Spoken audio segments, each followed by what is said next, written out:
اللہ اکبر اللہ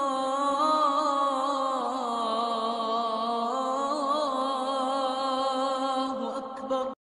اب وہی کر رہے ہیں آپ۔ یہ سواری آئی کائے کے لیے؟ جیسے مرد طلاق دے سکتا ہے عورت بھی طلاق دے سکتا ہے۔ اسلام میں یہ نہیں ہے۔ اسلام میں یہ ہے کہ عورت طلاق لے سکتی ہے، دے نہیں سکتی۔ وہ لے گی یا تو شوہر سے خود کہے بھائی تم مجھے آزاد کر دو، تم نے مجھے مہر دیا تھا میں واپس کرتی ہوں، یا یہ آدھا لے لو، یا یہ ہے کہ وہ اپنے بڑوں سے بزرگوں سے اور اس کے بڑوں بزرگوں کو بیچ میں ڈالے یا عدالت میں جائے۔ عدالت اگر کو قائل کر دے گی کہ عدالت کے واقعی اس کے معاملات ان کے صحیح اب نہیں نبھ سکتے، وہ سیپریٹ کر دیں گے۔ وہ ایک ہے خلا لی جا سکتی ہے، طلاق دی نہیں جا سکتی۔ یہ فرق رکھا گیا۔ اسلام میں مرد اور عورت اسینشلی برابر ہیں، as human beings they are equal, کوئی فرق نہیں، کوئی اونچا نہیں کوئی نیچا نہیں۔ جو بھی انسان کے اندر شرف انسانیت ہے، اشرف المخلوقات ہونے کا جو مقام حاصل ہے، وہ مرد کو بھی عورت کو بھی ہے، ان میں کوئی فرق نہیں۔ لیکن جب ایک مرد اور ایک عورت مل کر ایک خاندان کی بنیاد ڈالتے ہیں، اب وہ برابر نہیں ہے۔ الرجال قوامون علی النساء، کوئی بھی انسٹیٹیوشن ہو اس میں دو برابر کے سربراہ نہیں ہو سکتے، دونوں کا اختیار ایک جیسا ہو تو کیسے چلے گی گاڑی؟ چل ہی نہیں سکتی۔ آپ ڈائریکٹر جو ہے 100 بنا لیں، مینیجنگ ڈائریکٹر ایک ہوگا، ظاہر بات ہے دو تو نہیں ہو سکتے۔ لہذا انسٹیٹیوشن فیملی کے لیے اسلام نے جو نظام دیا ہے، یہی طلاق کا معاملہ ہے، وراثت کا معاملہ ہے، عورت کے ذمے کچھ اور کام لگائے ہیں، مردوں کے ذمے کچھ اور کام لگائے ہیں۔ مرد ذمہ دار ہے، کفیل ہے، لہذا وراثت میں اس والد کی طرف سے اسے دوہرا حصہ ملتا ہے۔ لڑکی کی کوئی ذمہ داری ہے ہی نہیں، وہ تو بلکہ شادی بھی ہوگی تو شوہر سے مہر لے گی، لڑکا شادی کرے گا تو مہر دے گا۔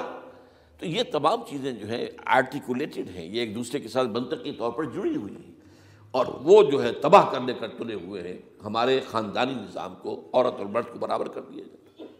یہ سارا، اور اس سے پہلے جو آیا تھا معاملہ وہ بھی تقریباً یہ ہے کہ زنا کے معاملے سے جو خوف ہو سکتا تھا عورت کو وہ ختم ہو جائے۔ اس لیے کہ عورت کا معاملہ کیا ہے، اگر زنا سے حمل رہ گیا تو اس کا ثبوت تو آ گیا، کوئی اور گواہ ہے یا نہیں ہے، یہ حمل کہاں سے لائی ہو تم؟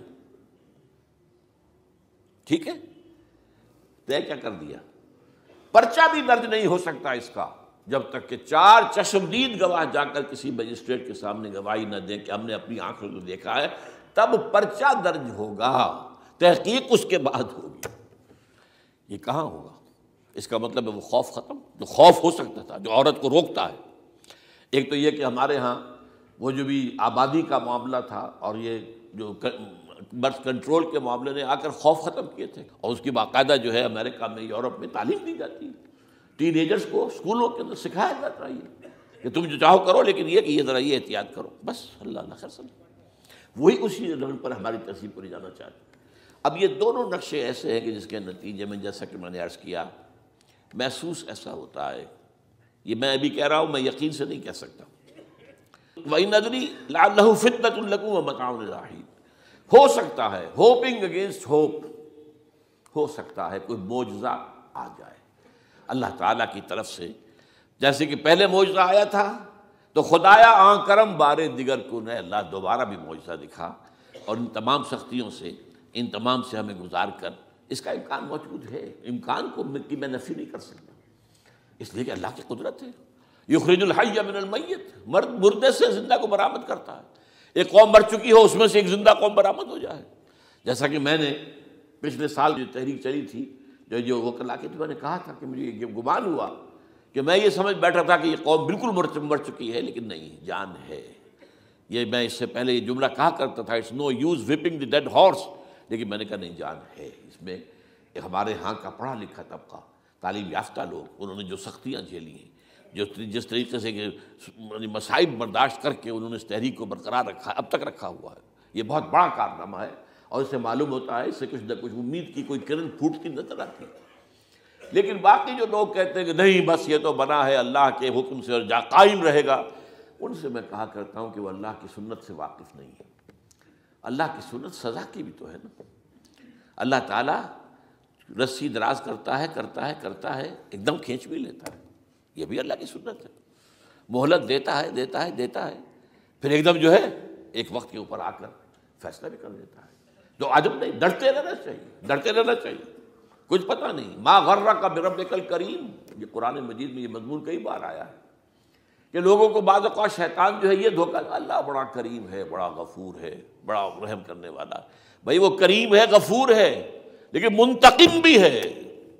انا من المجرمین منتقمون، ہم ان مجرموں سے انتقام لے کر رہیں گے۔ وہ تو منتقم بھی تو ہے، وہ سزا بھی تو دیتا ہے۔ اس نے جہنم جو ہے یہ کوئی ڈیکوریشن پیس کے طور پر تو نہیں بنائی ہے، کس لیے بنائی ہے؟ وہ تو ہم نے فیصلہ کیا، لَأَمْلَأَنَّ جَهَنَّمَ مِنَ الْجِنَّةِ وَالنَّاسِ أَجْمَعِينَ، یہ میں نے طے کیا ہوا ہے۔ تو اللہ تعالیٰ جو ہے سزا بھی دیتا ہے، تو اللہ تعالیٰ ہمیں اس سے بچائے۔ بہرحال ہو سکتا ہے کہ اس کے بعد بھی اللہ تعالیٰ ہمیں اور مہلت دے دے، اور اس مہلت کے لیے اس کرنے کا کام کیا ہے؟ کرنے کا کام یہ ہوگا دعا اور توبہ۔ پہلے توبہ کی جائے پھر دعا، ورنہ دعا قبول نہیں ہوتی۔ پہلا کام توبہ ہے۔ یا ایھا الذین آمنوا توبوا الی اللہ توبۃ نصوحا، اے اہل ایمان اللہ کی جناب میں توبہ کرو، خالص توبہ۔ کیا مطلب ہے؟ اپنی زندگیوں میں سے شریعت کے خلاف، ویسے بھی اخلاقیات کے خلاف، جھوٹ، دغا، فریب، دھوکہ، غبن، سب کو ختم کرو۔ سود، بے پردگی، عریانی، فحاشی ختم کرو۔ طے کر لو کہ کوئی شخص شریعت کے خلاف اور اخلاقیات کے خلاف، صرف شریعت نہیں، ایک بنیادی انسانی اخلاقیات ہوتی ہیں، اس کے سارے تقاضے پورے کر دیں جو ہمارے یہاں ختم ہو چکے ہیں۔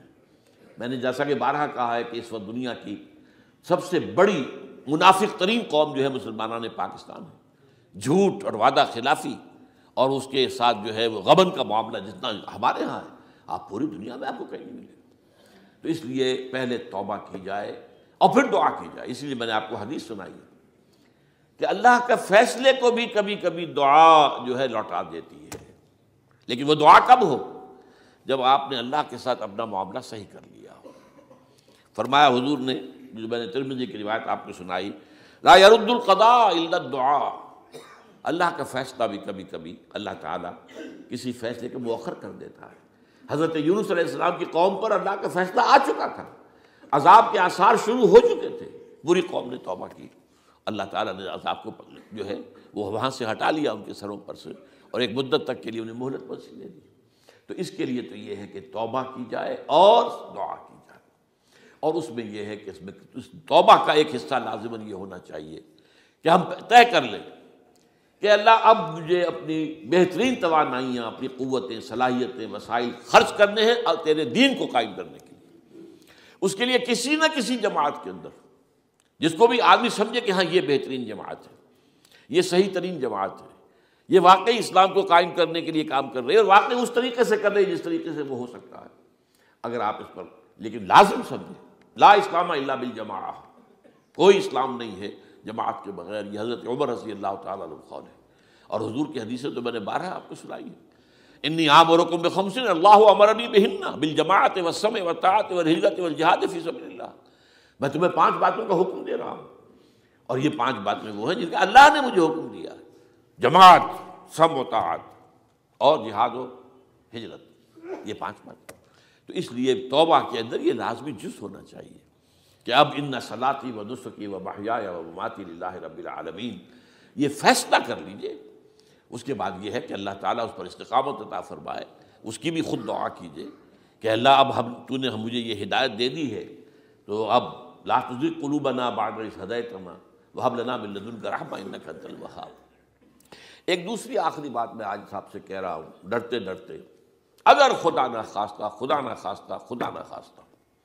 خاکم بدہن، اگر پاکستان کے لیے بھی اللہ تعالیٰ کی طرف سے آخری سزا کا فیصلہ ہو گیا ہو، جس کے چرچے ہیں، تیری بربادیوں کے مشورے ہیں آسمانوں پر، وہ آسمان اوپر کے آسمان اور ہیں، زمین کے آسمان بھی تو ہیں نا، یہ امریکہ، یہ وائٹ ہاؤس، یہ پینٹاگون، یہ جو ہے اسٹیٹ ڈپارٹمنٹ، یہ سب جو کیا ہے، نیٹو کا ہیڈ کوارٹر، یہ ساری چیزیں کیا ہیں؟ تو تیری بربادیوں کے مشورے ہیں آسمانوں میں، اور اس کے لیے خبریں وہ دیتے آ رہے ہیں۔ بہت سے لوگ کہتے ہیں یہ خام خواہ کے ہیں ان کے، یہ ہمارا صرف بھی ہماری بددلی پیدا کرنے کے لیے نہیں، لیکن یہ کہ جو کچھ انہوں نے نقشے بنائے تھے وہ نقشے تو پورے ہوتے چلے آئے۔ 1897 میں یہودیوں نے جو فیصلے کیے تھے، 20 برس کے بعد بالفور ڈیکلریشن کی شکل میں وہ فیصلہ آ گیا۔ یہودیوں کو فلسطین میں آبادی کا حق دے دیا گیا، Balfour declaration 1917، only 20 years later. اس کے 20 سال بعد 48 میں اسرائیل قائم ہو گیا۔ کوئی تصور کر سکتا تھا پچھلی صدی کے اندر یہودیوں کی حکومت قائم ہو جائے گی دنیا میں؟ کہیں امکان کوئی نہیں تھا۔ پوری دنیا میں پھر ادھر ادھر پھیلے ہوئے، منتشر، جسے وہ ڈائسپورا کہتے ہیں، اور یورپ میں تو شدید نفرت تھی ان سے۔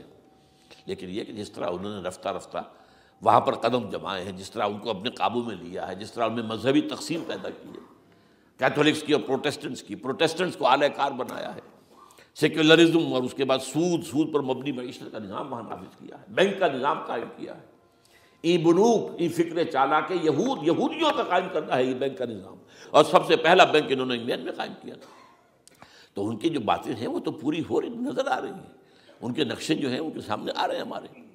تو اس حوالے سے ہو سکتا ہے خاکم بدہن، اگر خدا نہ خواستہ یہ لکیر ختم ہو جائے، تب بھی ظاہر بات ہے زمین تو کہیں ختم نہیں ہو جائے گی، اللہ کی زمین ہے۔ کیا پاکستان نہ بنتا تو ہمارے ذمے نہیں تھا کہ اللہ کے دین کو دنیا میں قائم کرنے کی جد و جہد کرتے؟ وہ تو بحیثیت مسلمان ہمارا فرض ہے۔ کیا حضور اکثریت میں تھے عرب میں؟ وہ تو اقلیت میں بھی نہیں تھے، ایک آدمی تھا اللہ کا بندہ کھڑا ہوا ہے، جو جنوں نے ایک مرتبہ حضور کی بات سنی ہے اور جا کر کہا ہے اپنی قوم، یا قومنا اجیبوا داعی اللہ، اے ہماری قوم کے لوگوں اس اللہ کی طرف دعوت دینے والے کی پکار کو سنو، لبیک کہو۔ تو کوئی عجب نہیں، یہ جو اقبال نے الفاظ کہے ہیں، تو نہ مٹ جائے گا ایران کے مٹ جانے سے، نشے میں کو تعلق نہیں پیمانے سے، اور ہے آیا فتنہ تاتار کے افسانے سے، پاسباں مل گئے کعبے کو صنم خانے سے۔ تاتاریوں کے ہاتھوں کروڑوں مسلمان قتل ہوئے، اور پھر وہی تاتاری مسلمان ہو گئے۔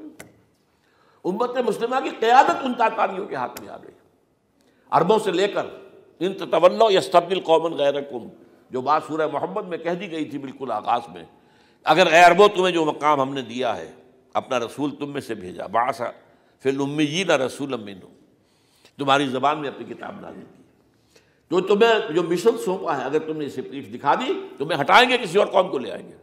اور یہ 13ویں صدی عیسوی میں ہو گیا۔ 1258 میں آخری خلیفہ بنو عباس کا اسے محل سے نکالا ہے مستعصم باللہ کو، اور ایک جانور کی کھال میں لپیٹ کر ڈال دیا ہے گلی میں، اور گھوڑے دوڑا دیے اس کے اوپر۔ یہ آخری چراغ گل ہوا ہے بنو عباس کا، جس پر کہا تھا سعدی نے، آسمارا حق بود بر خوب بارد بر زمین بر زوال ملک مستعصم امیر المومنین۔ مستعصم باللہ نام تھا آخری خلیفہ کا، اس کی حکومت کے زوال پر آسمان سے خون بھی برسے تو اس کا حق ہے آسمان کو کہ خون کی بارش کرے۔ تو یہ چیزیں ہیں جو کہ نوٹ کرنے کی ہیں۔ اگر خدا نہ خواستہ ایسا ہو جائے تو ظاہر بات ہے کہ اسلام پھر بھی زندہ رہے گا۔ ہم مر سکتے ہیں، اسلام نہیں مرے گا، اسلام کو تو رہنا ہے۔ جیسا کہ حضور نے فرمایا کہ میں آخری رسول ہوں، تم آخری امت ہو، وہ تو یہ ہے۔ البتہ یہ ہے ہو سکتا ہے ہم سے یہ قیادت چھین کر کسی اور کو دے دی جائے، اور کوئی عجب نہیں کہ ہندوؤں سے ہمیں پٹوا کر ہندوؤں کے ہاتھ میں دے دی جائے۔ تاریخ کی میں مثال دے رہا ہوں، ہے یہاں فتنہ تاتار کے افسانے سے، پاسباں مل گئے کعبے کے صنم خانے سے۔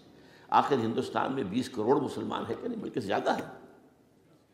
آپ سوچئے اس ہندوستان کی سرزمین سے شیخ احمد دیدات پیدا ہوا تھا، جس نے پوری دنیا میں عیسائیوں کو جو ہے وہ مناظروں میں شکست دی ہے۔ اسی ہندوستان سے آج ذاکر نائک کھڑا ہوا، پوری دنیا میں ڈنکا بجا رہا ہے، عیسائیت کے خلاف، یہودیت کے خلاف، ہندو مت کے خلاف، ان کی کتابوں سے، ان کے ویدوں سے، ان کے تمام جو اسکرپچرز ہیں ان کے حوالے سے ثابت کر رہا ہے تمہارا دین غلط ہے، تمہارے ہاں تو محمد کی بشارتیں موجود ہیں، دیکھو یہ ہے، یہ کتابیں ہیں، یہ پڑھی انہوں نے۔ میں نے کبھی کہا تھا مولانا علی میاں رحمۃ اللہ علیہ سے کہ مولانا، میں یہ گیا تھا ان کے پاس ملاقات کے لیے، میرا خیال ہے کہ سن 82-83 کی بات ہے، کہ میں اور کسی سے تو توقع نہیں رکھتا لیکن آپ سے توقع رکھتا ہوں کہ آپ زیادہ روشن خیال علماء میں سے ہیں، کہ آپ ندوۃ العلماء لکھنؤ کے اندر آپ سنسکرت کی تعلیم کو لازمی کریں، تاکہ آپ کے فارغ التحصیل لوگ نکلیں تو وہ پڑھ سکیں ویدوں کو کہ ویدوں میں کیا لکھا ہوا ہے، ہندو کے ذہن کو تو سمجھے کہ ہندو کا ذہن ہے کیا، اس کا فکر کیا ہے، اس کی سوچ کیا ہے، اس کے عقائد کیا ہیں۔ جو وہ ظاہر کر رہے ہیں وہی ہے یا واقعی ان کی کتابوں میں کچھ اور ہے؟ آج ہمارا بھی ظاہر بات ہے کہ آج اسلام جو ہے کوئی تازیوں کے جلوسوں سے کوئی اسلام کو پہچانے، یا جو پیروں کے مقبروں کے اوپر جو ہے صوفیہ کے جو عرس ہو رہے ہیں اس کے حوالے سے اسلام کو پہچانے گا، تو کیا وہ صحیح اسلام کو پہچانے گا؟ اسی طریقے سے آپ کو ہندو مذہب کا ذہن جو ہے کیا ہے، تو وہ وعدہ کیا کہ ہاں آپ نے بہت اچھی بات کہی ہے۔ 2 سال کے بعد میری ملاقات وہاں ہوئی ایک کانفرنس میں، وہ بھی مضبوط تھے، میں بھی تھا شکاگو میں۔ میں نے پوچھا مولانا وہ آپ نے کیا؟ کہ میں تو بھول ہی گیا۔ یہ ہمارے علماء کا اصل میں معیار ہے، نئی بات کو جو ہے کوئی قبول کرنا ان کے لیے اتنا آسان نہیں۔ آج ذاکر نائک کر رہا ہے، ڈٹ کر کر رہا ہے، ان کے اسکرپچر سے، ان کے حوالوں سے، اپنشد سے، اور تمام جو اللہ